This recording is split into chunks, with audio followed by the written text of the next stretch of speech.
Hey, Chi Young, I'm going to give you some feedback on your CN Showcase survey says. And the purpose of this is so that you can make the changes necessary in order to improve or get a good grade. Okay. So, first, I'm going to say that you probably need to put a picture in here because there's nothing there yet. I mean, you still have time, but just don't want you to forget that you need a picture there. Okay. So, as far as your dot plot, we've talked about that, and we've talked about your data and how you needed to put more graphic into your info because you had your whole lot of info, but no graphics. So I can see that in your second one, you've done that. You have pictures of you and your team. Uh, what you call it? Interviewing, which is great. This is awesome. You got all of your data, your results of your testing on one page. It's awesome. I'm not sure. I don't understand this down here. Your results only needed to be this. There was no mode on this, but this was necessary for. We would have used the mean and mode and all that if we would have had time to do the histogram and the box and whisker, but we didn't have time to do it. So mean and mode were the only dot plot was the only ones that you needed to do that for. So this right here isn't necessary because this is your data. So this is great. It looks awesome.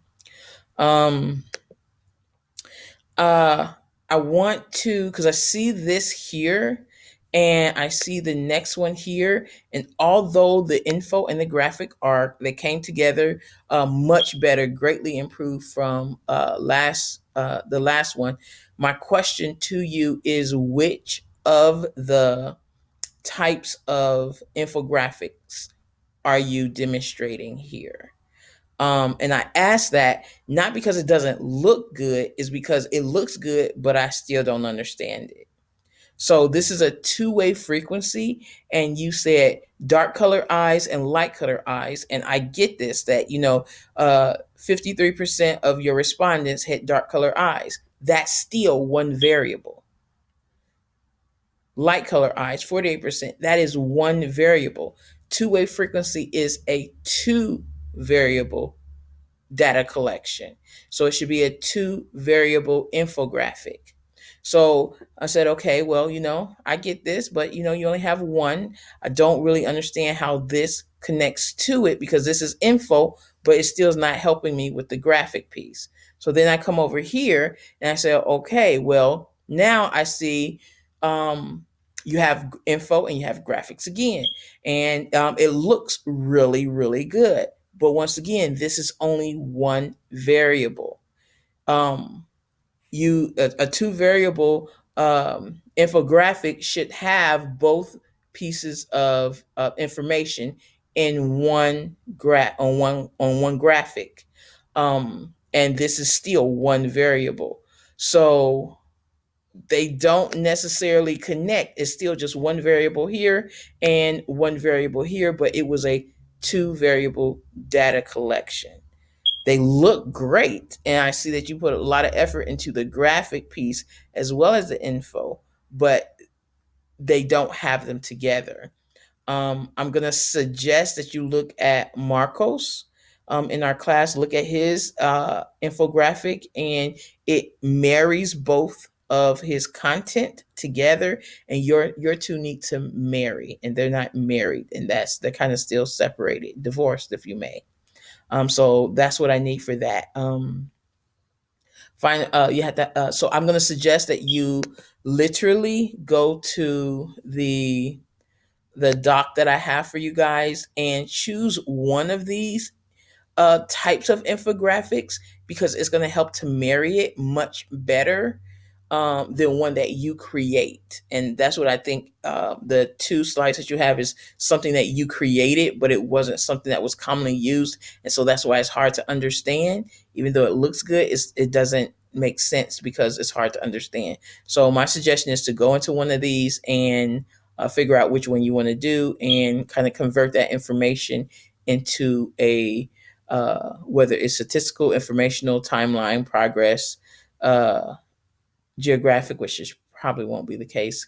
It could be a comparison, it could be hierarchical, it can be a list, and it can, well, it can't be a resume, but it can be at least seven of one of the seven of these nine that are listed here.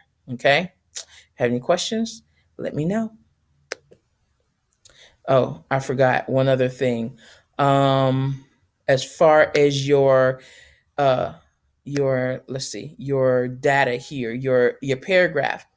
I found your paragraph interesting because you said that if you were doing it for real, you would have done it differently. And you would have used the rainbow.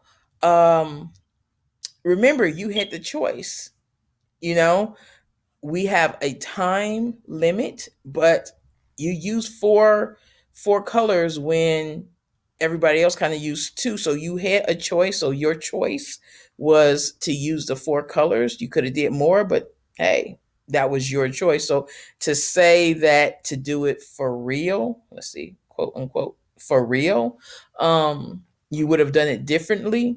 It was still your choice. So the other thing that you mentioned in your feedback was, let's see, yeah, it says realistically, I doubt such correlations would exist. The whole purpose behind this activity is to find correlations where you might not think they exist. That's the whole purpose behind it. That's why the word correlation exists. So to say that, hey, this probably wouldn't do in real life is to is kind of redundant because um, correlations in general, uh, you do them to find out if there is a correlation and what type of correlation, what factors come into it. And so this is actually something that they do in statistics. It literally is something that they do. So realistically, no one knows what the correlations are, which is why they do these type of things. So just think about that in your paragraph, because once you're done, other people are going to read it, and you want them to because here it kind of looks like you don't understand what correlations are and the purpose behind them. So I would suggest you take that sentence out, but hey, it's on you. Just because it kind of contradicts what a correlation actually is. Okay, so yeah, that's all.